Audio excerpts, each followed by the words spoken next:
Sementara itu pemirsa, sebanyak 8 kepala keluarga warga Luwu Timur yang menjadi korban kerusuhan Wamena mendapat bantuan sandang dan pangan dari pemerintah Luwu Timur. Bantuan ini disalurkan langsung istri Bupati Luwu Timur Puspawati dan diharapkan dengan bantuan tersebut para eksodus Wamena bisa bertahan hidup di Luwu Timur. Setelah tiba di kampung halaman Mangkutanah, Luwu Timur, 8 kepala keluarga yang selamat dari kerusuhan Wamena mendapat bantuan kemanusiaan berupa bahan makanan dan pakaian dari pemerintah Luwu Timur. Bantuan ini diserahkan istri Bupati Luwu Timur Puspawati Husler, didampingi Kepala Dinas Sosial Sukarti dan Kepala Badan Penanggulangan Bencana Daerah Muhammad Zabur. Penyerahan bantuan dilakukan di kantor desa Pancakarsa, Kecamatan Mangkutanah, Kabupaten Luwu Timur.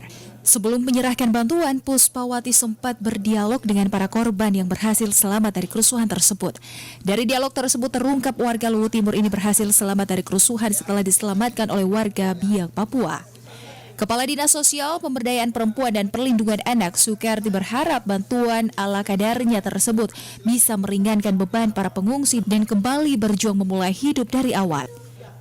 Selain menyerahkan bantuan di kantor desa Pancakarsa, bantuan juga diberikan ke rumah duka Rahul di desa Kasintuwu, Luwu Timur yang meninggal dibunuh saat kerusuhan di Wamena.